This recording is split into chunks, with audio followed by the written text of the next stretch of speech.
Bienvenidos a Estrategia, el podcast de Global Strategy. Soy Alberto Bueno y hoy vamos a hablar de un pequeño país, pero clave en las relaciones internacionales, en el contexto geopolítico mundial del siglo XXI, como es Taiwán. Y para ello contamos con Xiani Pérez Chen, que actualmente además se encuentra precisamente en Taiwán, así que doblemente agradecidos porque esté un rato con nosotros. Xiani, buenos días, buenas tardes. Buenas tardes desde Taiwán, buenos días en España. Pues sí, exactamente. Así lo estamos grabando con la diferencia horaria, pero bienvenida a Estrategia. La verdad que teníamos ganas de este episodio, especialmente porque creo que el caso taiwanés ya desde hace muchos años, ¿no? Evidentemente, pero incluso la guerra en Ucrania, que en este momento en el que grabamos supera ya los 2 meses, pues ha puesto más la relevancia del Estado en ese contexto, ¿no? De tensión en el Indo-Pacífico, en Asia-Pacífico, con esas dos grandes potencias como son China y Estados Unidos. Así que, la verdad, creo que un episodio interesantísimo, un país relevante y bueno, y gracias a ti por sumarte. Xiani Pérez Chen, que la podéis encontrar en Twitter, por ejemplo, con @Xiani con X_PCH, ¿vale? Es investigadora asociada en el think tank británico Resilience Futures y está especializada fundamentalmente en operaciones de influencia china, que como hablábamos fuera de micro, me permito decirlo, eso merece un episodio por sí mismo. Y en particular también, pues bueno, en sentido más amplio, en la política exterior y de defensa taiwanesa. Así que, Xiani, lo dicho, gracias por estar aquí. Y bueno, la pregunta se la hacemos a casi todo el mundo que pasa y en este caso, pues yo diría que aún más, ¿no? El que nos cuentes el porqué de tu interés, de tu especialización, pues en Taiwán y en su política exterior y de defensa. Tengo aquí una doble aproximación. Por un lado es interés académico, porque empecé estudiando relaciones internacionales y dentro de relaciones internacionales en su momento vi que el campo de Asia-Pacífico, entonces, ahora el Indo-Pacífico, era algo que en España prácticamente no se había tocado todavía. Y por otro lado tengo también la vertiente familiar porque tengo padre español, y madre taiwanesa. Entonces, por ese lado también pues tiró un poco la cosa. No, claro, eso siempre, la unión de lo profesional y lo personal es un cóctel explosivo, ¿no? Pues bueno, pues además creo que quienes estamos en Twitter en fin, y nos comunicamos entre, bueno, pues entre colegas, ¿no? De que nos dedicamos más o menos a estos temas de relaciones internacionales o de defensa, estudios estratégicos, pues muchos además te ubicamos, ¿no? En fin, precisamente en este campo, ¿no? Así que yo creo que es interesante. Y quienes no, pues bueno, yo creo que tienen aquí, aprovecho para decirlo, y el podcast no defraudará el episodio, pues para ver, ¿no? Los inputs tan interesantes que nos das hoy. A ver, el primer punto, para ir entrando en materia, creo que todos quienes nos escuchan pues saben situar perfectamente Taiwán, incluso diría que sabemos, ¿no? Al menos por culturilla general, como se suele decir, pues los rasgos fundamentales del país, ¿no? Pero me gustaría que nos dieras unas pinceladas, contexto histórico, ¿no? Unas pinceladas básicas que tenemos que saber de la historia de Taiwán, que me decías también que tiene vínculos directos con España. Pues, ¿qué tenemos que saber de ese contexto histórico para entender el Taiwán de 2022? Yo creo que esta primera pregunta, una síntesis breve, puede ser de interés para muchísima gente. Para mí primero. Bueno, pues normalmente cuando se habla de Taiwán se empieza hablando siempre bien desde post-Segunda Guerra Mundial, 1945 y especialmente 1949 con el final de la Guerra Civil China. Pero es que parece que hay aquí un preconcepto que la historia de Taiwán empieza a finales de los años 40 y no es así. O sea, si nos tenemos que... yo creo que deberíamos irnos un poco más atrás, la época de las grandes expediciones y las grandes expediciones y los grandes descubrimientos del siglo XVI. Entonces, además, la primera referencia en Occidente que hubo de Taiwán, entonces se le conocía como Isla Formosa, isla bonita, por así decirlo, vino además un marinero portugués que navegaba dirección a Japón en un barco holandés y que avistó desde el barco la isla y dijo, ¡uy, qué isla más bonita! O sea, qué isla Formosa. Y ahí se quedó con la referencia. Entonces, en esta época de los grandes descubrimientos, pues nos acordamos un poco de nuestra historia española, pues había un gran pique entre el Imperio Español y Holanda. Y este pique, de alguna forma, se trasladó al Pacífico. Y de hecho, pues Holanda tomó plaza colonial en Taiwán, en la mitad de la mitad sur para abajo, y España tomó plaza colonial en el norte, que además se hizo con un puerto que a día de hoy es uno de los puertos principales, que es el puerto de Chilon. Entonces, España controlaba todo el emplazamiento norte de Taiwán. Y además hay que tener en cuenta que Taiwán tiene una posición geográfica privilegiada porque está en ruta, entonces era la ruta de las especias por el Pacífico, pero es que ahora mismo sigue estando en una ruta comercial, que es la que une Japón con Filipinas, o sea, sería el mar de China del Este con el mar de China del Sur, mar del sur de China y todo el estrecho de Bashi con Filipinas, que son rutas de navegación marítima que son claves a día de hoy.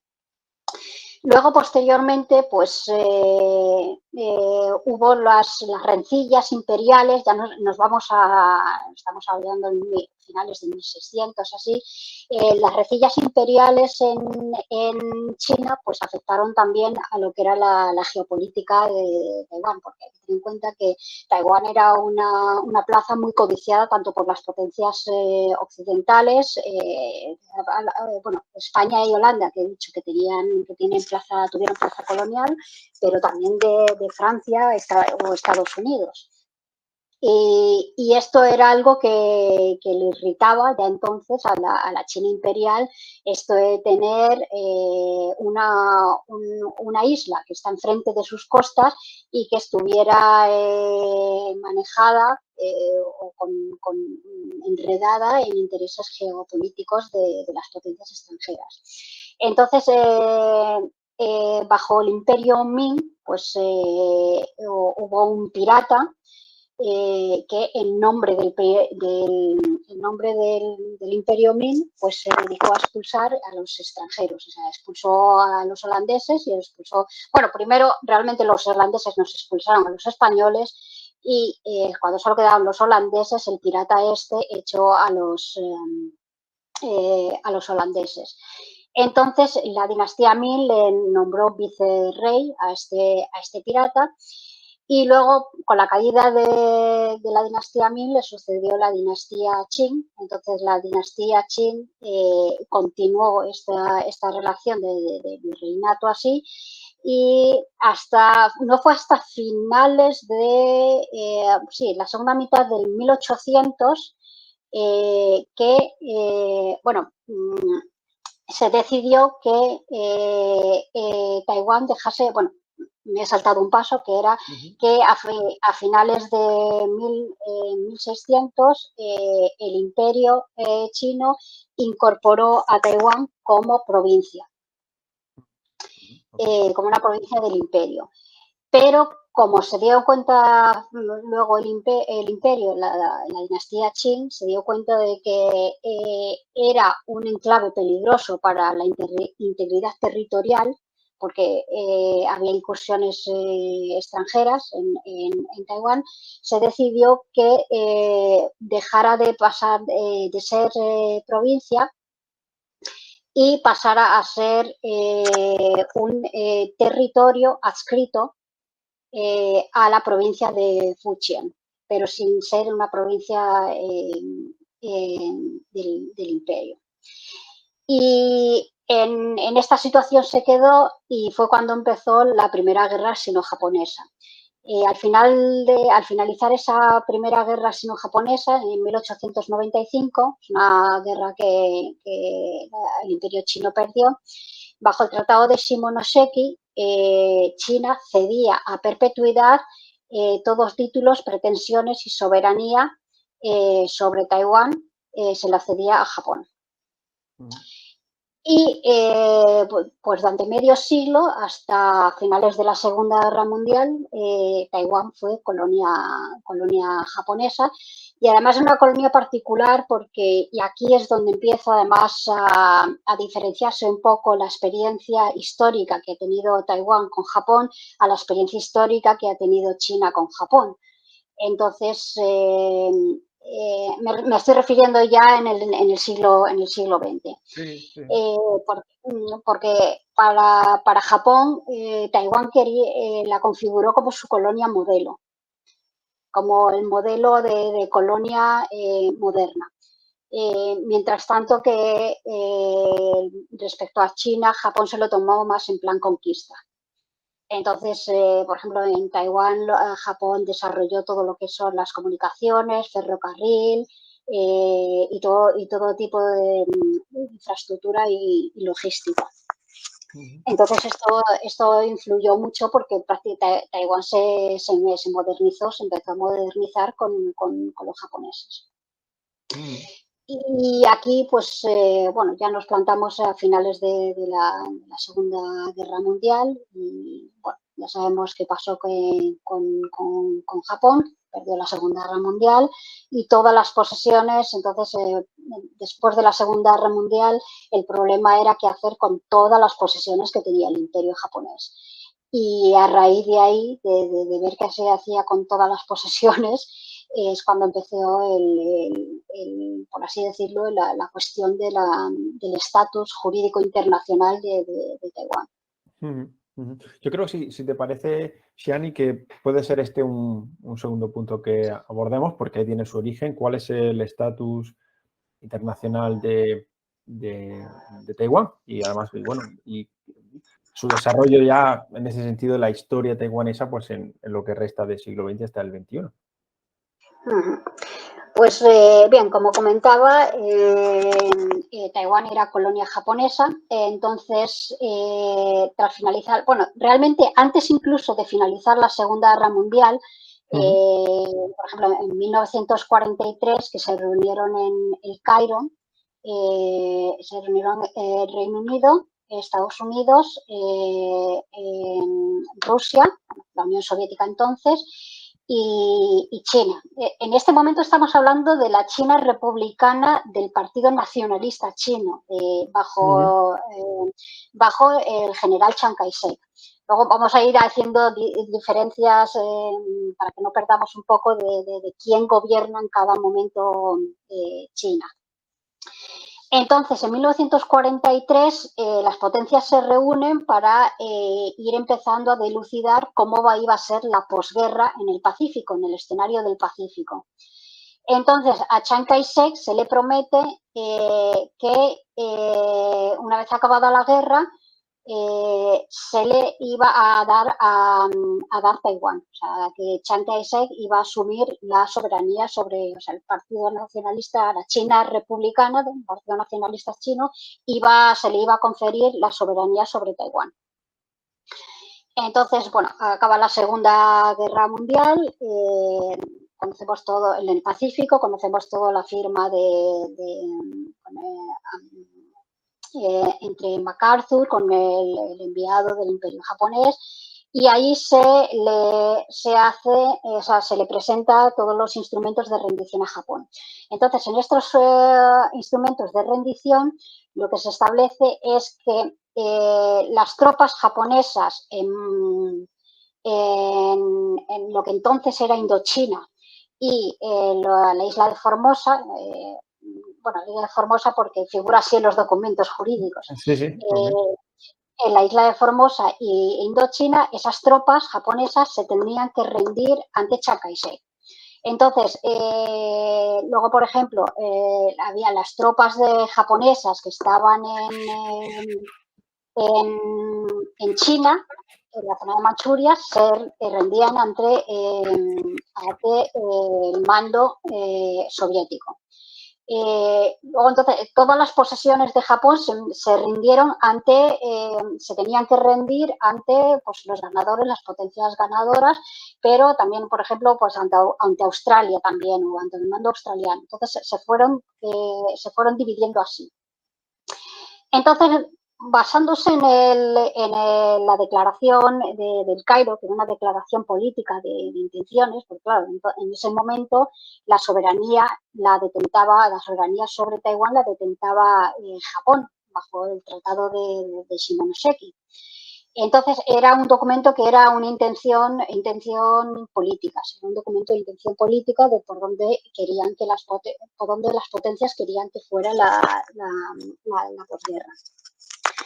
Entonces, al terminar pues, la Segunda Guerra Mundial, con la rendición, Chiang Kai-shek asumió automáticamente que, por supuesto, Taiwán iba a ser suyo sí o sí. Entonces, con la connivencia de las potencias aliadas, específicamente con la connivencia del Reino Unido, de Gran Bretaña y de Estados Unidos, pues Chiang Kai-shek inicia la ocupación de Taiwán a partir de 1945. Entonces, ¿qué pasa coetáneamente? Que la guerra civil china se reinicia, porque hay que tener en cuenta que la guerra civil china se había iniciado ya en los años 20, lo que pasa que con esto de la Segunda Guerra Mundial, estoy hablando de la guerra civil, matizo, la guerra civil en China entre el Partido Nacionalista Chino de Chiang Kai-shek y el Partido Comunista Chino de Mao. Entonces, se reinicia la guerra civil y termina perdiendo Chiang Kai-shek. El Partido Nacionalista Chino pierde la guerra en 1949. Entonces, a Chiang Kai-shek no le queda otra que coger toda la estructura política desde China y trasladarla a Taiwán.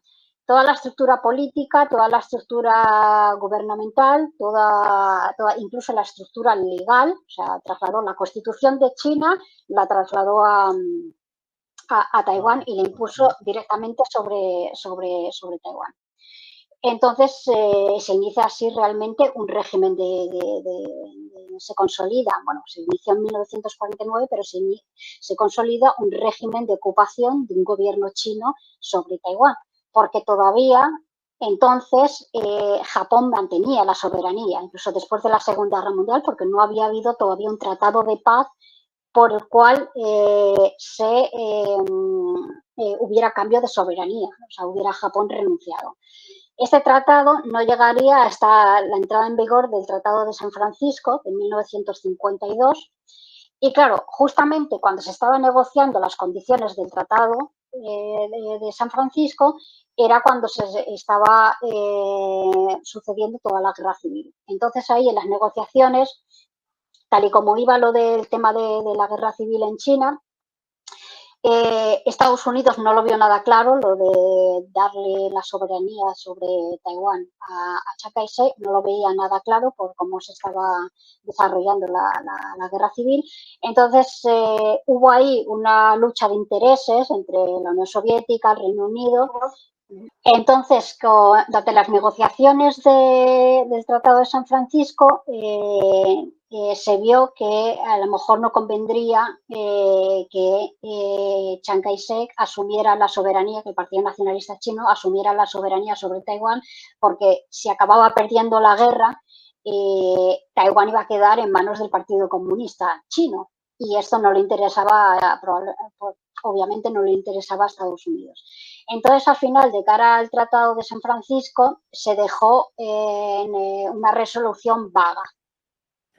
Entonces, se dejó me parece que además es el artículo 2.b del Tratado de San Francisco, que dice que por la presente Japón renuncia a todos títulos títulos y reclamaciones sobre la soberanía de Taiwán. bueno, realmente es sobre la soberanía de Isla Formosa, de la Formosa y los pescadores. Y se deja ahí. Punto. No se dice a favor de quien renuncia. No es, por ejemplo, como en caso de Vietnam, o sea, toda la península de Indochina, pues sí se dice a favor de quien renuncia. Pero en el caso de Taiwán se dejó así. Se dice que que Japón renuncia a todos los títulos y pretensiones sobre Taiwán, pero no se dice a favor de quién renuncia. Entonces se dejó así colgando, entonces Estados Unidos dice, bueno, porque esto es, estamos en mitad de la Guerra Fría, además, entonces esto este tema lo vamos a dejar así de momento y en un futuro convendrá volverlo a retomar. Hay que tener también en cuenta de que el Tratado de San Francisco entra en el 52, no solo estaba la posguerra de la Guerra Civil China, sino que estaba también ahí la cuestión de la guerra de Corea. Que entonces, además, cuando se inició la guerra de Corea, Estados Unidos daba ya a Chiang Kai-shek y a Taiwán, o sea, por perdido. Porque estaba previa a la invasión de Corea por la parte de la Unión Soviética, bueno, previa a la invasión de la parte sur de Corea por parte Corea, de la parte norte de Corea, apoyada por la Unión Soviética, pues China estaba amasando en la provincia de Fujian, justamente enfrente de Taiwán, estaba amasando tropas. Y entonces se consideraba que el ataque y la invasión iba a ser inminente. Y Estados Unidos dice, bueno, Chiang Kai-shek va a caer ya. Entonces luego se inicia la guerra de Corea. Entonces Estados Unidos decide intervenir ya. Decide intervenir, entonces se planta con la flota en el estrecho de Taiwán. Entonces Mao lo que hace es que redespliega todas las tropas que tenía para invadir Taiwán, las redespliega para apoyar a los soviéticos en su invasión hacia el sur. Y entonces esto es una situación que a día de hoy se mantiene, que es un estatus jurídico internacional que no está definido todavía.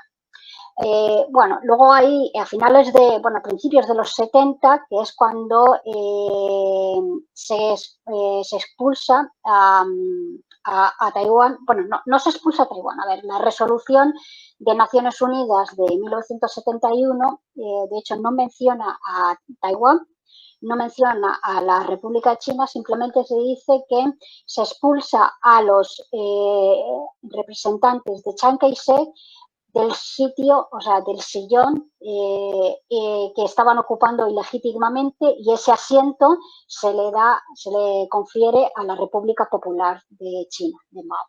Pero en ningún momento en esa resolución se dice que Taiwán pasa a formar parte de la República Popular ni nada. O sea, es que la palabra Taiwán ni la República de China, de Chiang Kai-shek, se menciona. Simplemente se dice que se expulsa a los representantes de Chiang Kai-shek que están ocupando ilegítimamente el asiento este. Okay. Y entonces es como estamos a día de hoy, que desde el punto de vista jurídico internacional pues es una situación no definida. Luego, claro, con el paso del final de ese momento de Guerra Fría, pasamos ya a la Guerra Fría de entonces, con la caída del muro de Berlín y los siguientes, tal como ha ido la tendencia geopolítica hasta ahora, pues en cuestión política internacional, pues sí que ha habido cambios en cómo se percibe a Taiwán o en cómo se trata a Taiwán. Pero desde el punto de vista jurídico internacional, sí, Taiwán sigue como estaba a finales principios de los años 50 y después de que se expulsara Chiang Kai-shek de Naciones Unidas. Hay una pregunta conforme, precisamente por estos últimos puntos, acerca de has hablado de esa situación indefinida, pero acerca del reconocimiento internacional de Taiwán, ¿quiénes son los principales valedores que reconocen a Taiwán plenamente en su, en fin, como Estado soberano? E imagino quiénes son algunos de los que no lo hacen, por supuesto, pero ¿cuál es la situación a este respecto, este reconocimiento de facto político? Pues, bueno, como entonces, cuando acabó la Segunda Guerra Mundial, pues se reconocía a la República de China de Chiang Kai-shek, pues de alguna forma, al pasar la República de China de Chiang Kai-shek al estar en Taiwán, pues se empezó básicamente como que se fundió ambas identidades. Ujú, Entonces empezó a decir República de China igual a Taiwán, Taiwán igual a República de China. Entonces Taiwán, por así decirlo, o sea, la República de China en Taiwán heredó todos los reconocimientos diplomático del gobierno de Chiang Kai-shek. Lo que pasa es que a lo largo de estos años, y al ir adquiriendo la República Popular de China mayor peso, pues los países han ido cambiando el reconocimiento. Por ujú. ejemplo, España, sin ir más lejos, fue en 1973, cuando cambió. Por regla general, todos los países han sido la mayor parte a lo largo de los años 70, especialmente primero por el cambio en el estatus de Naciones Unidas y luego porque en 1979 Estados Unidos también cambió el reconocimiento. Ujú, ujú, Entonces, actualmente, a día de hoy, Taiwán solo tiene 14 aliados diplomáticos y la mayor parte están en Latinoamérica, el Caribe y algunas islas en el Pacífico, que son países de relativamente poco peso, por así decirlo, poco peso, y alguno que otro, pues, bueno, pues sobre todo en Latinoamérica, pues con gobiernos que no son democracias consolidadas o que son democracias imperfectas. Entonces, bueno, en Europa está el reconocimiento del Vaticano, que se mantiene bueno, por otra ujú, cuestión religiosa, que es el tema de la libertad religiosa ujú, en, en China, que no hay. Pero bueno, ujú. esto daría para otro caso, Sí, otro sí, sí. podcast. Muy bien, totalmente. Y bueno, también le queda a Taiwán un aliado en África, que es el reino de Eswatini, que es antigua Suazilandia. Pero Ujú, bueno, como comentaba, que son países pequeñitos de relativamente poco peso y cuyos gobiernos, pues en el caso este de Eswatini, pues es una monarquía autoritaria. ujú, ya, ya, entiendo. Sí, en ese sentido es complejo, ¿no? Pero claro, la duda aquí, o mejor dicho, la pregunta siguiente es cuál es la relación de Taiwán con otros países y con otras potencias. Y si aquí, pues sí, como hemos hablado ya algo de China y vamos a ahondar necesariamente, pues si te parece, abrimos como segunda parte en el episodio y vamos a hablar de estas relaciones con otras potencias, ¿no? Y en particular, pues con Estados Unidos, ¿no? Hemos visto ya en ese contexto que también nos han explicado en la Guerra Fría, cómo se movían, ¿no?, los distintos escenarios y cómo unos influían a otros, ¿no? Y cuál es el papel, pues por todos conocidos también de Estados Unidos, ¿no? Como en ese momento. Am, y, y desde el siglo XX y la actualidad, ¿cuáles son las relaciones, la estrategia de Estados Unidos? Si te parece, podemos abrir este punto, ¿no? Aquí. Hablamos además en los últimos años el giro hacia Asia de Estados Unidos, como ese, ¿no? Para contrapesar a China como desafío sistémico que representa, etcétera, etcétera, ¿no? Y hemos visto además en los últimos años y no meses, pues un incremento, ¿no?, del compromiso, así también verbalizado de Estados Unidos. Es decir, creo que puede ser buen punto para continuar y muy relevante además. Bueno, la posición de Estados Unidos con respecto a Taiwán, y a China, porque es una relación así triangular, Claro. siempre ha sido de la llamada ambigüedad estratégica. Que la ambigüedad Ujú, estratégica es una especie de, es un complejo sistema de contrapesos, es decir, que por un lado reconoce que solo hay una única China y que el gobierno legítimo de esa China es el gobierno de Pekín, pero no reconoce que Taiwán pertenezca a China. Ajá. Esta es la Ok. posición oficial, esta es la posición oficial de Estados Unidos. Ujú. Entonces, para Estados Unidos dice que es una situación, la situación en el estrecho de Taiwán es una situación que tiene que ser negociada pacíficamente por ambas partes del estrecho. Ujú. Entonces, por un lado, no reconoce la independencia, Estados Unidos no reconoce la independencia de Taiwán, que sea un país independiente, pero tampoco lo reconoce que sea parte de una provincia o un territorio parte de la República Popular China. Entonces, respecto a Taiwán, no se compromete no se compromete al 100%, por así decirlo, a defender a Taiwán si China le ataca, si China invade, no es como, por ejemplo, el tratado de la OTAN, que en virtud del artículo 5 se puede invocar el artículo 5 y es defensa colectiva o una automática. En el caso de Taiwán, pues Estados Unidos no tiene ese mecanismo de mutua defensa así automáticamente, pero tampoco le asegura, por otro lado, tampoco le asegura a China que no vaya a intervenir. Entonces Ujú. aquí vemos la ambigüedad, o sea, no asegura que vaya a defender, no lo asegura a Taiwán que automáticamente vaya a defender a Taiwán, es decir, de meterse en medio físicamente, iba a decir boots on the ground, pero claro, si Taiwán es una isla, lo de boots on the ground a lo mejor no tiene, a lo mejor meter un portaaviones y su battle group en el estrecho, por ejemplo. Ujú. Sí. No se compromete a eso, pero por otro lado tampoco le asegura a China de, mira, tienes vía libre y no vamos a hacer nada.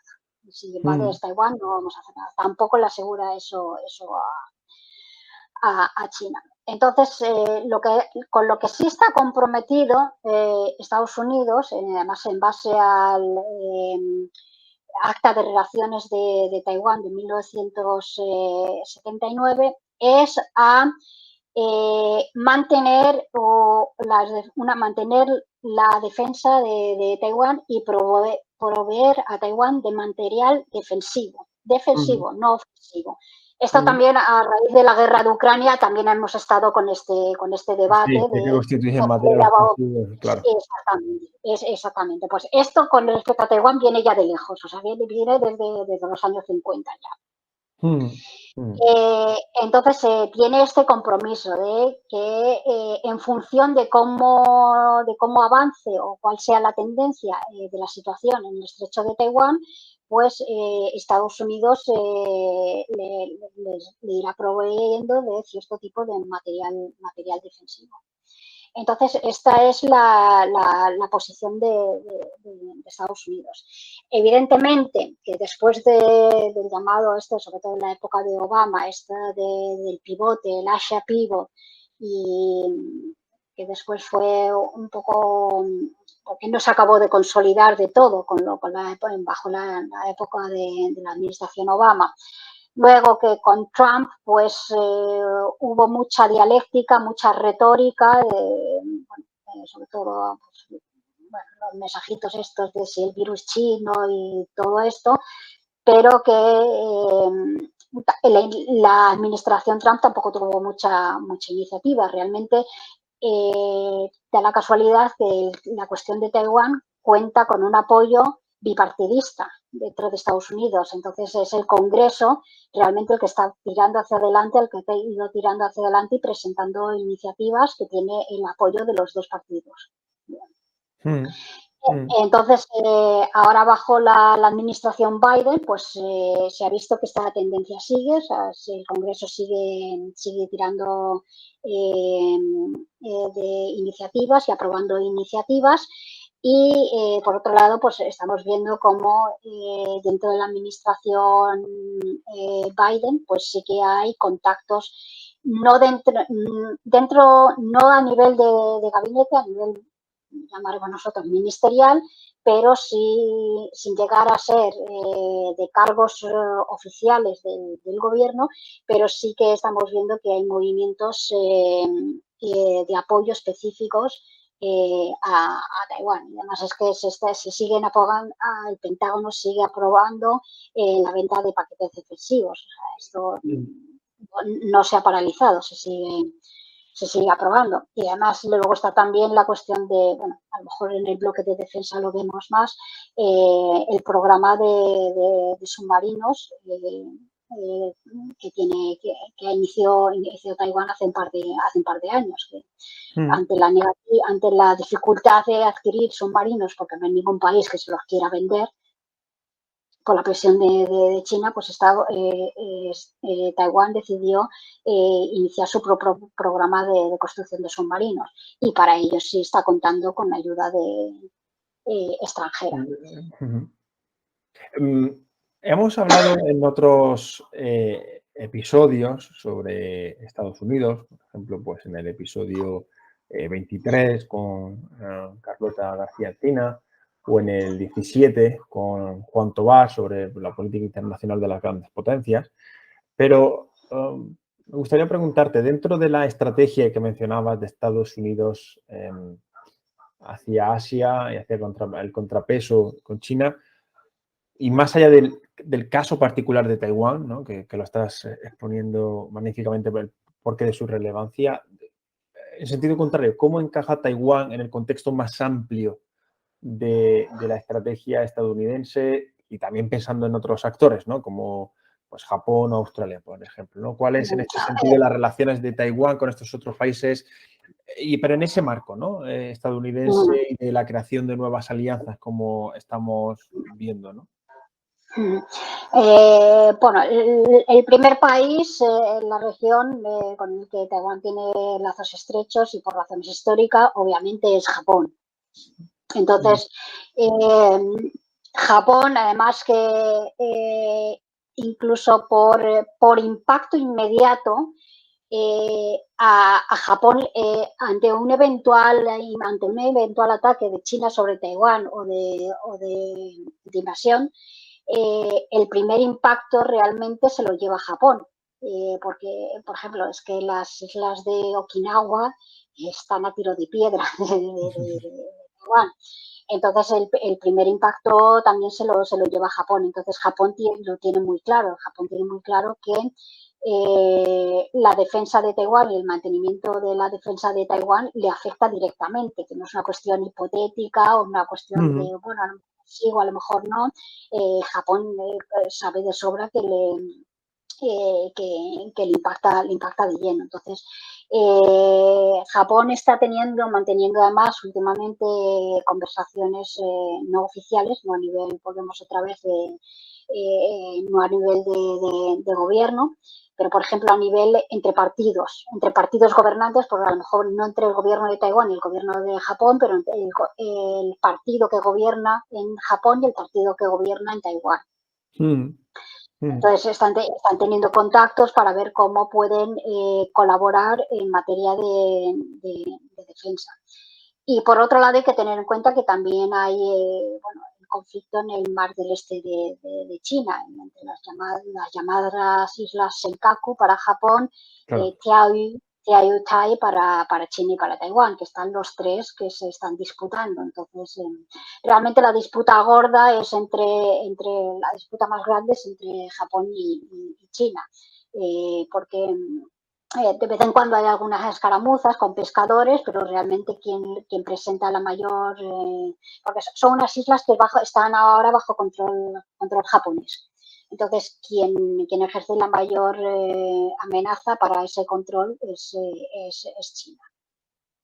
Entonces, en este sentido, pues evidentemente Japón le interesa que Taiwán tenga una defensa, una buena defensa. Y además, incluso hace poco hubo una sugerencia del antiguo primer ministro, Shinzo Abe, que a lo mejor se debería dotar bueno, con vistas a China y también con vistas a defender Taiwán, que a lo mejor Japón debería pedirle a Estados Unidos también un escudo antimisiles, como por ejemplo como el que tiene Corea, con el THAAD de Corea. O una iniciativa que evidentemente pues, le ha sentado como una patada en el estómago a China. Claro, no, luego, por parte, por ejemplo, de Australia, pues Australia Australia parece que está despertando ahora en estos últimos años, porque Australia siempre ha tenido unos lazos muy estrechos con Pekín. Sí. Entonces, ahora se están dando cuenta de que ya no solo a nivel de seguridad y de defensa, sino que la llamada esta de zona gris de las operaciones de influencia, sobre todo en la vida política de Australia, la vida académica de Australia, están viendo que están teniendo problemas. Están teniendo problemas con China y problemas importantes, ¿no? Entonces, más allá de los cuestiones de defensa. Entonces, ahora Australia, pues, por ejemplo, el caso más inmediato que ha tenido estos días es el de las Islas Salomón. Las Islas Salomón cambiaron el reconocimiento hace unos pocos años, cambió el reconocimiento de Taiwán a China. Entonces ahora se está viendo que hay una especie de acercamiento incluso militar entre las Islas Salomón y China. Entonces Australia se le está saltando todas las alarmas, es decir, como tengamos una base naval de China en las Islas Salomón.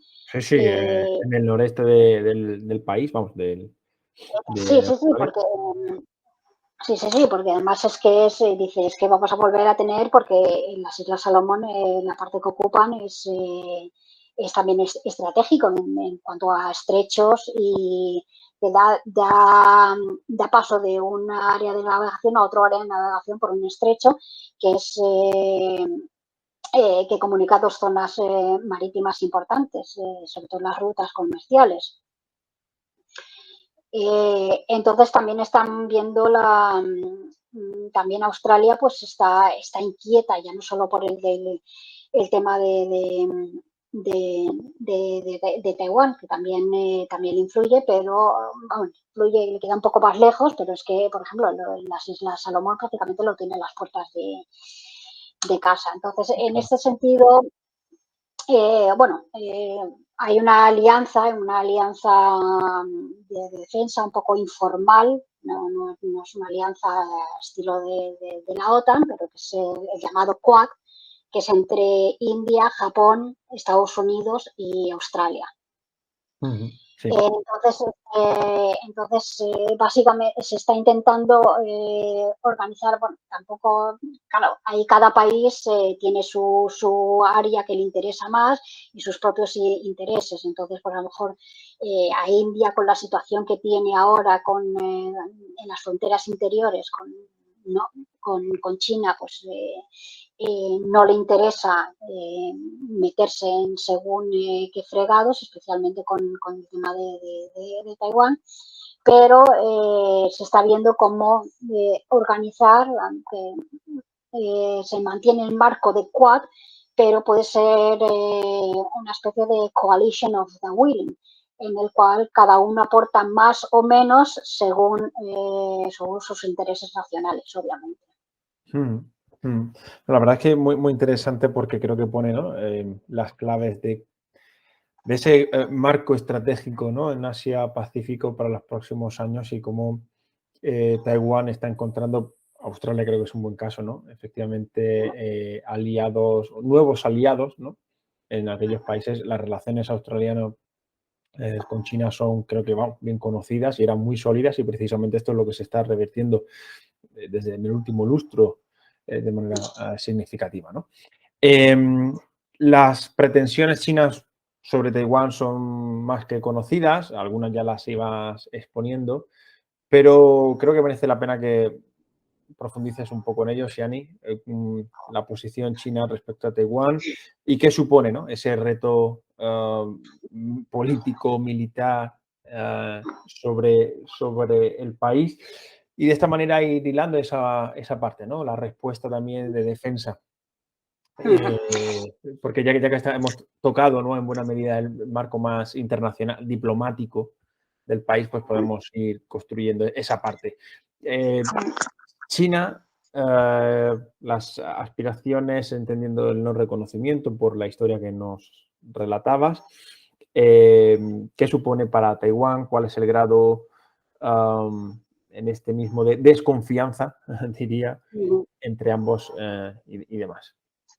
A ver, pues la posición de China es muy tajante. O sea, para China, Taiwán forma parte indivisiblemente de China y no es discutible.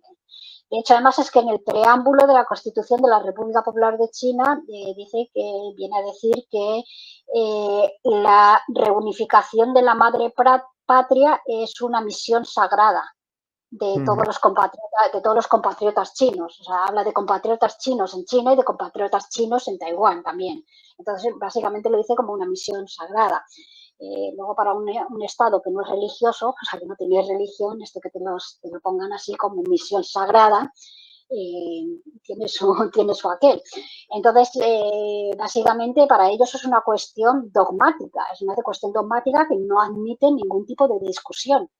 Es un hecho, o sea, no puedes discutir o negociar con ellos de la misma forma que no podrías negociar con el Vaticano el tema de la Santísima Trinidad, porque es dogmático. Entonces, seguramente eso sí está más abierto a discusión teológica.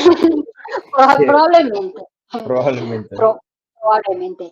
Entonces, no es solo, o sea, ahí implica, aparte de las cuestiones geoestratégicas y geopolíticas, es como la construcción del yo de China, de su propio yo y de su propia construcción nacional, que es que no se sienten nación, no se sienten nación completa hasta que no tengan Taiwán.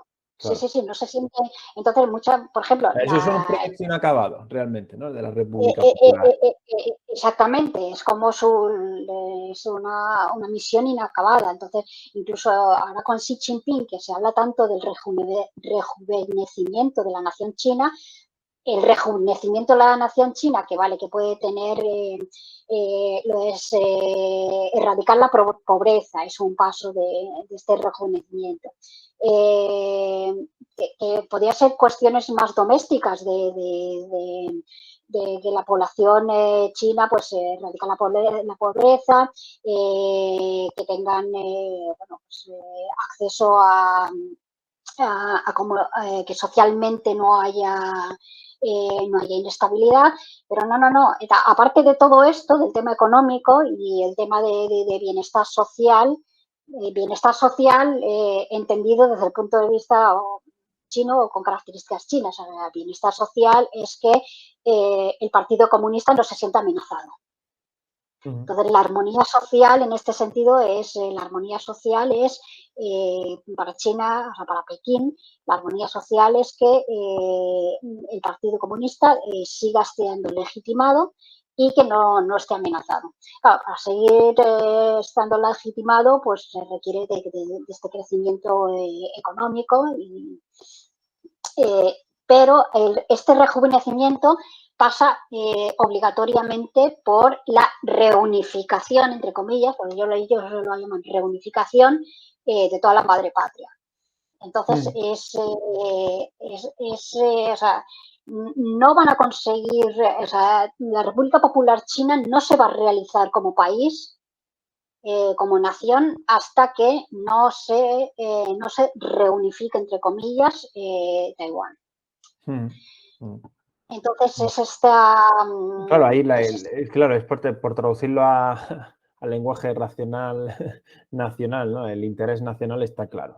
Taiwán no existe como entidad soberana ni lo va a hacer. Es parte del proyecto nacional chino y por tanto es una cuestión abierta. Esto es interesante porque explica que no es solo una postura de interés estratégico por la posición geográfica, ¿no?, de la geopolítica taiwanesa, que por supuesto también hay de esos elementos, sino que forma parte también del discurso ¿no?, nacionalista chino, ¿no?, y que por tanto trasciende también cualquier consideración racional estratégica, que creo que es un elemento, el punto doméstico, ¿no?, que siempre, o interno, como se quiera ver, que me parece siempre muy importante también para en el momento de analizar, ¿no?, las relaciones internacionales. Intuyo, no, sabemos, ¿no?, que esto supone un reto militar, de defensa, también de operaciones de influencia en otro sentido, ¿no?, de la que eres tú una especialista, de China por la cuestión taiwanesa. Entonces, ¿qué supone para Taiwán este desafío de primer nivel, ¿no?, absoluto, ¿no?, una cuestión de supervivencia nacional, ¿no?, en este sentido? Y si te parece, ¿cuál es la postura de defensa, la política de defensa de Taiwán? Has hablado de esas alianzas de cooperación militar con Estados Unidos, que creo que me parece interesante para abordar. Ujú. A ver, ahora no estamos en una situación, evidentemente, se está, bueno, siempre que hay algo en el contexto internacional, que siempre se saca paralelismo con Taiwán. En el momento cuando se retiró Estados Unidos, se retiró la OTAN de Afganistán, también se sacaba paralelismo si Taiwán se convertiría en el próximo Afganistán, es decir, que Estados Unidos le abandonaría. O ahora con el tema de Ucrania también se está buscando paralelismo entre uno y otras posturas, Sí, sí, tanto a favor. totalmente, Shani, perdona que te interrumpa, porque es que te quería hacer más adelante esta pregunta, pero ya que la sacas, pues Vale. perfecto. No, magnífico, porque era justo eso. Si Estados Unidos iba de Afganistán, desde algunos, por quedarnos un poco en la academia estadounidense, algunos think tanks decían que esto era una pésima señal para Taiwán, en el sentido de que se abandonan a los aliados, incluso después de 20 años de implicación, ¿no?, y miles de millones en febrero, ¿no?, de este mismo año, y también estaba la misma conversación, ¿no?, o en las mismas posturas, ¿no? Si Estados Unidos no apoya a Ucrania, esto manda una pésima señal a Taiwán, y una muy positiva para China, en el sentido de Estados Unidos no se va a involucrar en otros escenarios, ¿no?, como parte de este retraimiento estratégico. Claro, la pregunta es, uno, ¿cuán de cierto no hay en esto, en cuanto que los casos sean equiparables, o incluso que la propia postura de Estados Unidos, efectivamente, en el escenario del Indo-Pacífico, sea en cualquier caso totalmente distinta a la de Asia Central o Europa Oriental, ¿no? Entonces, por eso te lo quería preguntar, porque me parece muy interesante, y en el último año, por suerte o por desgracia, hemos escuchado muchos de estos argumentos, ¿no? Pues en el caso de Afganistán, bueno, aparte de que algunos ciertos think tank, bueno, también sabes que hay la parte más de halcones, por así decirlo, dentro Sí, de sí, Estados Unidos, efectivamente. pero que hay algunos think tanks que son de corte, pongámoslos, por así decirlo, un poco más progresistas, por así llamarlo, porque Ujú. normalmente los think tank progresistas o el progresismo en Estados Unidos es básicamente abogan por abandonar a Taiwán, por decirlo de alguna forma. Pero que no solo fue una cuestión de discurso, de narrativas dentro de Estados Unidos, sino que fue una cuestión muy aprovechada por la propaganda de China. O sea, por la propaganda de China tú te coges editoriales del Global Times, de Xinhua, de China Daily. En esa época hubo muchos editoriales que iban por que Taipei vaya tomando nota de lo que está pasando en Afganistán. Ujú. Básicamente venían. Entonces esto es, bueno, la estrategia de China está clara, esto es guerra psicológica de manual para desmoralizar a Taiwán. Ujú. Entonces, pero no puede ser, como mencionabas, que, claro, evidentemente el compromiso de Estados Unidos en el Indo-Pacífico no tiene nada que ver en la actualidad. No te digo ya, a lo mejor después del 11S, inmediatamente después del 11S, con la llamada guerra contra el terrorismo, pues eso era en su día. en una coyuntura Sí, sí. geoestratégica particular. Pero es que estamos ahora más de 20 años después. Entonces, la situación de entonces no tiene que ver no tiene ahora mismo nada que ver. A la situación de entonces me refiero al nivel de compromiso de Estados Unidos con el Indo-Pacífico, no tiene nada que ver hace 20 años con lo que Totalmente. con la posición que tiene Estados Unidos ahora. Sí, sí, comparto esta Entonces, opinión. claro, yo tal y como además tengo un artículo, sí, tengo un artículo que escribí para la revista Medium, además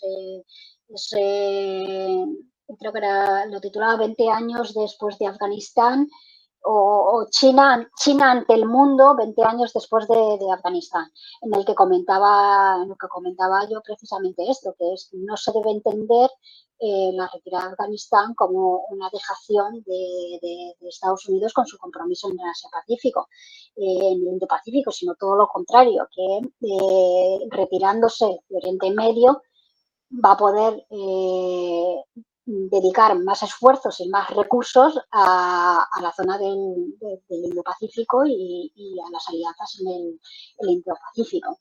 Y luego desde el punto de vista de Taiwán, pues propiamente de Taiwán, pues Taiwán no tiene nada que ver con Afganistán, porque Afganistán es un estado fallido. Taiwán es una democracia además consolidada. Además está dentro, creo que en el último baremo de democracias que se ha hecho supera a España. O sea, España creo que ha bajado de las democracias plenas y Taiwán ha subido. O sea que en cuestión de nivel de democracia Taiwán está mejor que España. Entonces no tienen nada que ver con Afganistán. Entonces, en este sentido, pues yo creo que no ha sido una lectura así acertada en esto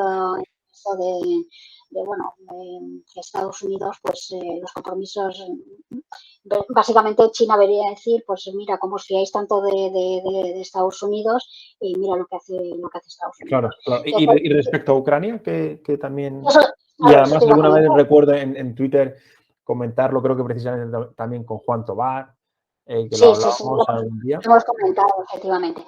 Que luego también estaba la cuestión bueno, con Ucrania se estaba viendo también, además, bueno, yo por mi área de especialidad, pues me he estado fijando más en cuál ha sido la narrativa que ha ido impulsando Pekín y su aparato de propaganda, sus medios de propaganda, porque por un lado están diciendo que la OTAN está en vez de intentar apaciguar, pues le envía armas a Ucrania y le está armando y está como echando fuego al conflicto. Pero luego, por otro lado, se burla de la OTAN porque la OTAN no quiere poner, no quiere poner personal, o sea, boots on the ground en Ucrania. Entonces, esto China lo considera una debilidad. Entonces, por ahí ha ido el mensaje de la propaganda china de sí, mucho enviar armas, pero realmente no se quieren comprometer. No se quieren comprometer a meterse de lleno. De Entonces, lleno, sí, sí, sí. Sí. claro, entonces esta narrativa también lo ha explotado China. Por su parte, Taiwán lo ha asumido de otra forma. Taiwán lo ha asumido en el sentido de Ucrania tiene, o sea, no es una posición, porque primero Ucrania tiene una frontera terrestre,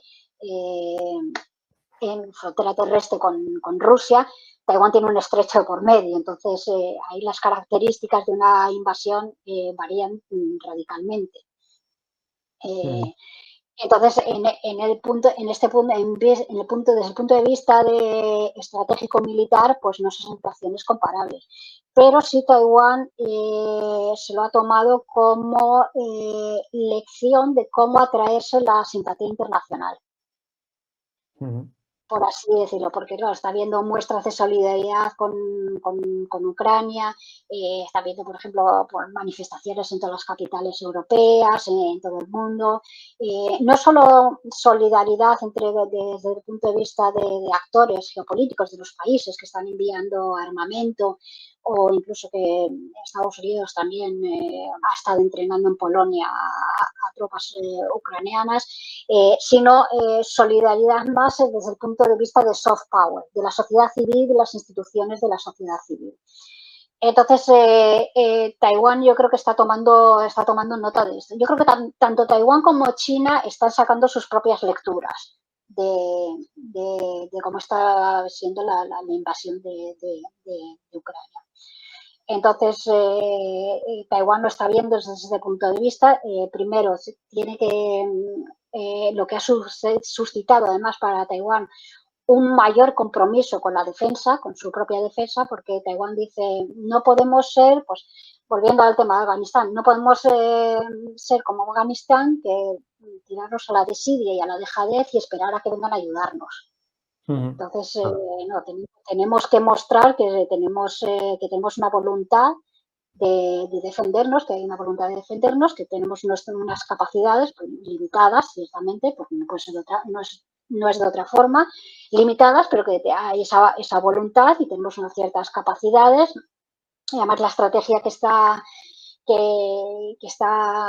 tomando Taiwán y además que también se le está asesorando Estados Unidos es la llamada estratégica esta del erizo, del puercoespín. Sí. Es un animal gigante, pero que tengas las capacidades suficientes para disuadir. Sí, entonces, que las púas estén afiladas, ¿no? Además, he visto que ha sido una metáfora que en las últimas semanas, a propósito de varias cuestiones, ¿no? Ha salido recurrentemente en algunos medios también anglosajones, ¿no? Entonces esta es el apunte que está tomando Taiwán.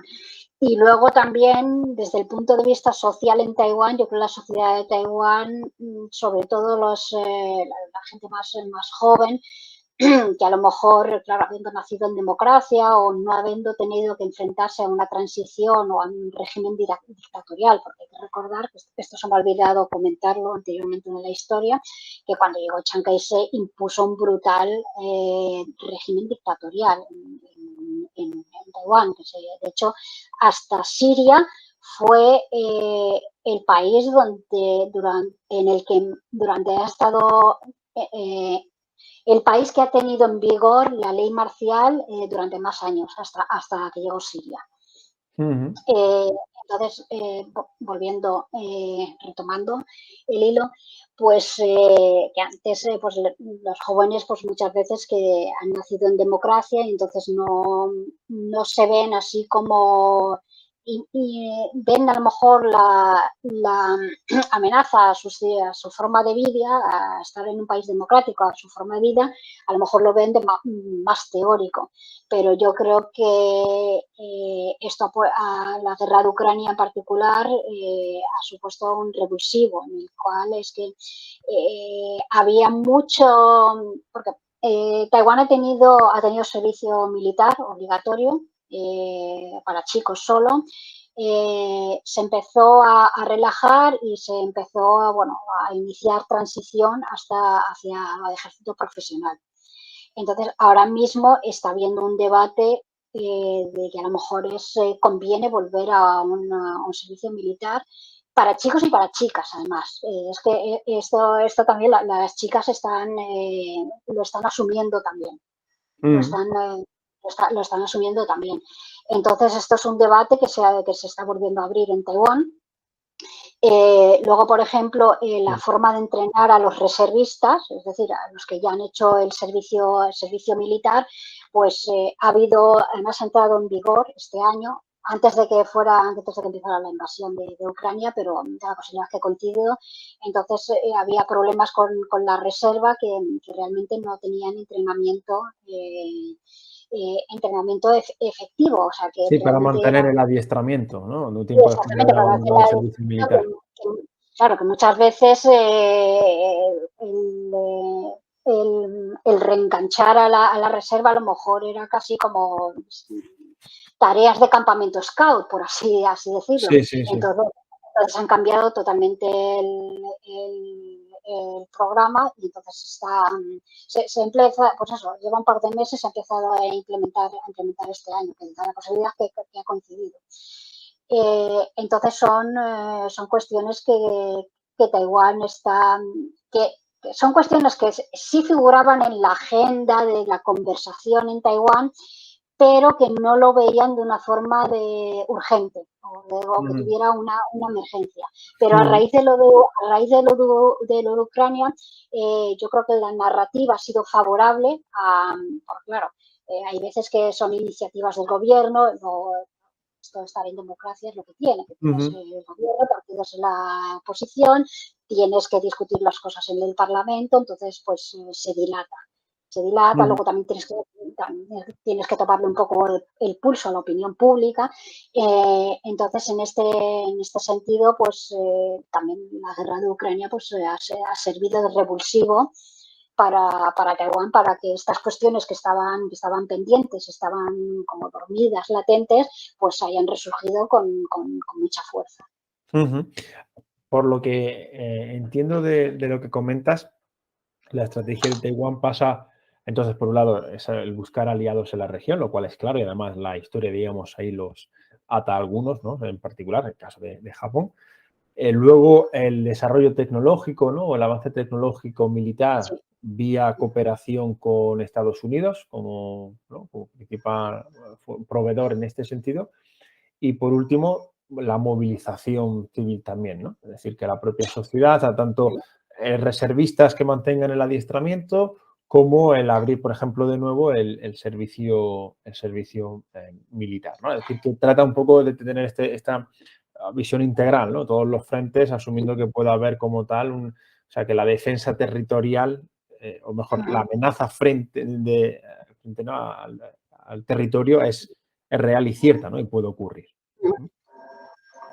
Bueno, la verdad es que comparativamente hablando, como se está viendo cómo va la defensa civil, esta llamada defensa civil territorial en Ucrania, el gobierno de Taiwán tiene una cierta reticencia, o sea, no lo tiene, se ha publicado creo que hace 10 días, una cosa así, el primer manual del Ministerio de Defensa Nacional en Taiwán sobre defensa nacional. Pero realmente no es, no, a ver, se centra más en lo que es cuestiones, no como por ejemplo, como estamos viendo en Ucrania, pues por ejemplo que se están montando pues la organización pues por barrios, a lo mejor barricadas para evitar el avance de los tanques. Pues el manual se centra más que en esto, es en cuestión de cómo enfrentarse a desastres provocados. Claro, aquí entra un poco de todo, porque puede ser desastres provocados por una guerra o desastres naturales, en el caso de Taiwán tiene mucho entrenamiento, porque geográficamente está dentro del llamado cinturón de fuego, que es una zona altamente sísmica y volcánica. Y aparte de eso, luego tiene la época de tifones, entonces que en esto de desastres naturales Taiwán está bastante curtido. Entonces, yo creo que están tomando este principio para aplicarlo aplicarlo a un gran espectro de cómo enfrentarse a desastres. Pero de momento, tal y como lo está, aquí la iniciativa realmente lo está teniendo organizaciones cívicas, no lo está teniendo el gobierno. El gobierno está un poco reticente todavía porque está un poco reticente. Porque no sabe cómo organizar. También hay que tener en cuenta que Taiwán políticamente hablando ha salido de una dictadura. Entonces, Claro. la relación, por ejemplo, con el ejército. Mira, yo tengo una anécdota, es una anécdota personal, familiar, que me contaba mi madre. Yo muchas veces, alguna que otra vez en casa, y digo, me extraña que Taiwán pues no tenga, o sea, un servicio militar así estilo pues como Israel, por, salvando las distancias, pero bueno, por poner un ejemplo así. Entonces mi madre me contaba que, claro, ella que estuvo, que padeció la dictadura, dice, es que nosotros teníamos en el instituto, teníamos un destacamento militar empotrado en el instituto. Nosotros nos enseñaban formación militar en el marco de dictadura. Entonces nos enseñaban a disparar misiles, entonces teníamos esto, o sea, un destacamento militar empotrados en los institutos. Entonces, claro, hay cierto sector que puede estar reticente. Sí, sí. Yo creo que con esto por parte es la reticencia esta del gobierno. Bueno, Sí, pero tiene todo el sentido, ¿no? En aquellos países que han transitado, además en el caso de Taiwán, bueno, pues también una democracia joven y que vienen de dictaduras militaristas o militarizadas, ¿no? Cuando no ambas cosas, lógicamente. Claro, forma parte de la cultura política del país el que, bueno, pues el que haya reticencias, prejuicios, etcétera, respecto a lo militar. Tiene todo el sentido. Me parece interesante lo que comentabas además de la defensa civil o esta suerte de sistema de emergencias, ¿no? De protección civil avanzado, porque, claro, salvando también la distancia espacio-temporal, Suecia y Finlandia, en estas semanas que tanto se habla de estos dos países a propósito de su posible adhesión a la ingreso en la OTAN.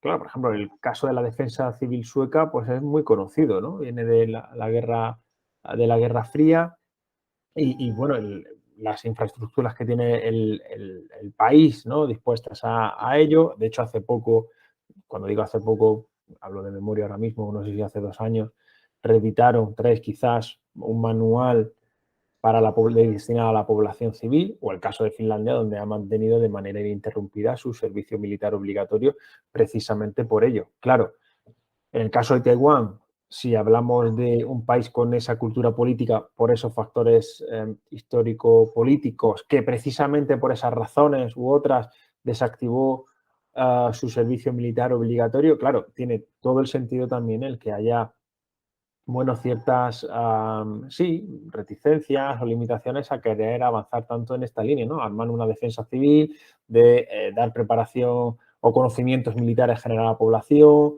preparar búnkeres, infraestructuras, ¿no? Esta suerte de premovilización total, ¿no? De la población o incluso el propio hecho de servicio militar obligatorio, ¿no? En este caso ya, pues, a hombres y mujeres, porque, bueno, pues lo que supone desde lo que tú comentas de esa anécdota personal, hasta también el propio perjuicio que puede causar pues, a un chaval o a una chica joven que estén estudiando, por ejemplo, ¿no? Y claro, son muchas cuestiones donde si esa, como tú también lo señalabas, si esa percepción de amenaza o qué tipo de amenaza, pues no, digamos, hay divergencias, claro, es lógico lo que comentas, ¿no? Que Taiwán socialmente también tenga esos obstáculos para ir más allá. Pero es que por eso, pero tal y como yo lo estoy percibiendo, yo lo estoy percibiendo que es más reticencia por las instituciones políticas del propio Estado, más que reticencia social. Yo creo que ahora, Okay. si ahora el gobierno de Taiwán iniciara seriamente cómo organizar una defensa civil integral, no solo de respuesta ante emergencias o Sí, sí. desastres naturales, yo creo que tendría el momentum, tendría el apoyo. Ajá, claro, vale, que lo que insistes en ello, vale, que ahí lo había entendido, o sea, fallo mío, es que precisamente el conflicto de Ucrania ha, digamos, Sí, ha sido revulsivo. revulsivo, ha hecho que la propia sociedad taiwanesa cambie su percepción, ¿no? Y que sea, en este caso, pues sí, el gobierno u otras instituciones las que mantengan más bien esa suerte de freno, oye, a ver cuánto avanzamos, ¿no? Porque a lo mejor no, en fin, puede tener ciertos problemas o trabas, ¿no? Vale, vale. Esto es muy, vale, esto es muy importante, ¿no? Dice también mucho de la repercusión. Y fíjate, esto que decías de la defensa civil, y una pequeña nota, es que en España, aunque bueno, los contextos son totalmente distintos, ¿no? Pero alguna vez sí he escuchado, bueno, es que el sistema de protección civil y de emergencia, ¿no? De respuestas vino a sustituir a la defensa civil, que es, bueno, es que no tiene nada que ver. Sí, hay puntos en común, lógicamente, ¿no? Pero no tienen nada que ver. Estamos hablando de dos cuestiones totalmente distintas, ¿no? Es muy interesante que Taiwán quiera andar por ese derrotero, ¿no? Por ese desarrollo. Pero esta de la defensa civil que comentas se está ahora, digamos, debatiendo, ¿no? No es una cuestión que se Sí, haya determinado, ¿no? sí, se están debatiendo ahora y además que se están organizando seminarios, o sea, por parte de organizaciones civiles, pues a lo mejor hay, sobre todo, he visto así fotos o he leído artículos que a lo mejor un día a la semana organizaciones cívicas quedan en un parque y organizan seminarios, o sea, al atardecer así, cuando la gente acaba de trabajar y organizan seminarios, pues, por ejemplo, traslado de heridos, o sea, te encuentras, o sea, tienes víctimas así en la calle, te encuentras a alguien así herido en la calle, cuál tiene que ser tu primera valoración, cómo puedes por ejemplo, si no sabes si tiene hemorragia interna así, como el tratado de primeros auxilios así. Entonces están teniendo este tipo de seminarios así. Muy que es incipiente así todavía, pero que lo que me parece interesante es que este tipo de movilización, porque cuando tienes este tipo de movilización y empieza a ser iniciativa ciudadana, luego esta iniciativa de la calle pasa a ser, si encuentra el momentum y el empuje, pasa a ser iniciativa legislativa y Claro. pasa a discutirse. Entonces, también puede ser que la reticencia venga porque hay elecciones, este año hay elecciones locales y regionales en noviembre. En noviembre, ok. Entonces, tal y como está el ambiente político ahora, el gobierno a día de hoy, a lo mejor dentro de 2 meses puede pasar algo y cambie, pero a día de hoy el gobierno no tendría ningún problema en cuestión de opinión pública y de apoyo social. Entonces, a día de hoy, Sí, sí, sí, por sí. ejemplo, esto también está afectando bueno, a la política sobre la cuestión de la pandemia. Entonces, porque se están viendo ahora, pues, lo que nos pasó en España bueno, cuando empezó el repunte por la cuestión del Omicron, pues ahora está pasando aquí en Taiwán.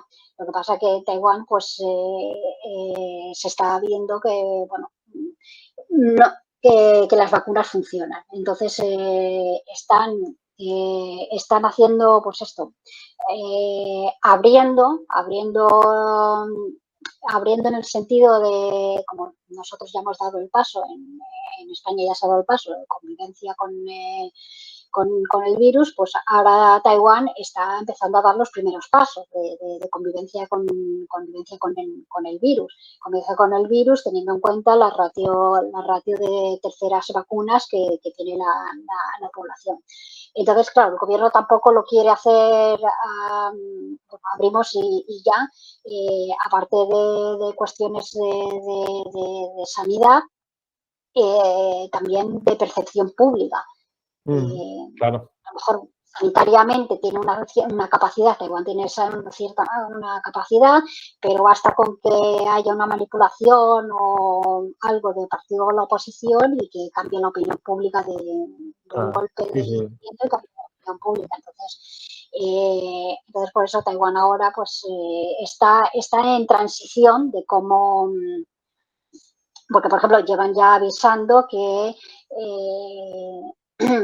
pues que a lo mejor va a haber, cada día se van a anunciar casos de 4 cifras. Entonces, a lo mejor que te cuente de un día a otro 8.000 casos, pues a lo mejor a la opinión pública, pero claro, tienes que decir, son 8.000 casos, son asintomáticos y no están hospitalizados, se les pone en cuarentena en casa, que no quieren de hospitalización ni de ingreso en cuidados intensivos. Entonces, pues este tipo de Todo esto cuestiones. condiciona efectivamente, claro, la agenda y lo que dices, ¿no? Que si además tenemos estas reticencias, obstáculos institucionales, etcétera, claro, todo esto marca el contexto. Claro, totalmente. Y luego, bueno, Sí, perdona, sí, pero aparte de esto está el tema de China, que China a la menor que pase en Taiwán va a aprovechar para guerra de información o guerra de desinformación. Entonces, esto es, también hay que tener, el gobierno de Taiwán también decir, oye, no es que solo como vayamos, como a lo mejor unos sectores de la sociedad o el partido de la oposición, que a veces el partido de la oposición también va de la mano de China en algunas ocasiones, o cómo van a reaccionar, sino que tenemos a nuestro vecino, el gigante de al lado, que a ver cómo nos va a intentar meter aquí, sobre todo para desestabilizar, que es la estrategia que ahora mismo no hay un peligro inminente de ataque para Taiwán. No estamos como en otoño del año pasado con Ucrania, que se veía que en cuestión de 3 meses iba a pasar sí o sí. No es la situación de Taiwán. La situación de Taiwán pues es más de guerra psicológica, guerra informativa, guerra de desinformación, presión internacional, presión económica. O sea, son más así, guerra de desgaste en la zona gris. Sí, Por así sí, la decir. zona gris, eso es, sí, tiene, ¿no? Tiene todos esos elementos, ¿no? Para moverse en ese elemento. Una pregunta por lo que comentabas que no me resisto a hacerte, porque hablabas de este desarrollo de, pues, del servicio militar o de infraestructuras civiles, sociales o de la propia adquisición, ¿no? De nueva tecnología. Brevemente, así muy, tampoco sin entrar en grandes números, pero ¿cuál es el presupuesto de defensa, el gasto en Taiwán respecto a la situación económica? Es decir, si un poco Taiwán en qué parámetros se mueve, así en líneas generales. No sé si tienes algo. Pues ahora, a ver, pues daba en torno, es que bueno, está también el tema de los paquetes, ¿cómo son los PEAs en español? Los paquetes Sí, sí. especiales. Sí, sí, los programas especiales. Sí. Pues es que Taiwán tiene también este tipo fuera del presupuesto específicamente militar, tiene también sus partidas. Entonces, se acaba de aprobar además una partida específicamente para misiles. Específicamente para misiles, misiles tierra-aire, básicamente, porque Taiwán desarrolla sus propios misiles, o sea, aparte de los Patriot que le pueda comprar a Estados Unidos, tiene sus propios misiles. Entonces, a ver si me acuerdo cuál era el último presupuesto que aprobaron, a ver si recuerdo cuándo, porque creo que estaba aprobado incluso ya el del año que viene, el del 23. A ver, sí, se ha aprobado el del 23, efectivamente. O sea, Pues, que ya hay presupuesto para el año que viene, pese a, bueno, a estos condicionantes y demás, Taiwán ha sacado adelante el presupuesto. Es decir, y que además vemos partidas específicas, ¿no? Programas destinados a defensa, ¿no? Y a gasto militar. O sea que digamos que en este sentido Taiwán no presenta grandes restricciones en este sentido, ¿no? Quiero decir que entienden que es una política prioritaria y que, bueno, hay unas necesidades fundamentales que cubrir, ¿no? Al respecto, ¿no? sí, y bueno, aparte de esto, bueno, hay que tener en cuenta que es, aparte de desarrollar su propia industria doméstica, Luego, bueno, son también las partidas presupuestarias que está para la compra de armamento específicamente a Estados Unidos. Entonces que también tiene cierta polémica. ¿En qué sentido? Internamente, políticamente. Sí, internamente, en el sentido de, por ejemplo, el partido de la oposición muchas veces se acusa al gobierno de no comprar en función de lo que realmente se necesita para la defensa, sino en función de lo que le esté dispuesto a vender Estados Unidos, que muchas veces no tiene nada tanto que ver con las necesidades defensivas de Taiwán como con los intereses nacionales de la industria armamentística de Estados Unidos. Entonces, este es el tipo de discurso que muchas veces que se debate en el Parlamento. Entiendo. Muy bien, pues Shani, la verdad es que ha sido un episodio interesantísimo. Creo que hemos conseguido una excelente perspectiva de Taiwán, de cuáles son esos factores políticos, históricos, de defensa, militares, que moldean la política del país y su situación estratégica en todos estos sentidos en Asia-Pacífico. Se nos quedan por aquí algunos temas, yo creo que en el tintero quedan de por sí para episodios propios, como el de, lo comentabas, ¿no? El de las operaciones de influencia china, que yo creo que además es otra de tu línea específica de trabajo, así que yo creo que habrá, si tú quieres, habrá segunda oportunidad. Sí. Quizás más que operaciones de influencia de China, hay a lo mejor como dos, con respecto a Taiwán, hay a lo mejor como dos escenarios, o sea, dos teatros de operaciones. Por un lado, son las operaciones de influencia o las operaciones en zona gris de China contra Taiwán, dirigido a Taiwán, o sea, en Taiwán y dirigido, o sea, internamente a cambiar las perspectivas domésticas o a promover inestabilidad doméstica en Taiwán, y operaciones de influencia contra Taiwán en el extranjero. Pues es como que más que desestabilizar domésticamente es desmoralizar a Taiwán en el extranjero. Y de paso, esas operaciones en el extranjero, aparte de el daño colateral, es que supone, esto también lo dejamos para otro, supone un ejercicio de, bueno, sabes que esto del poder duro, poder blando, el poder inteligente, el smart power, y luego tenemos el poder incisivo.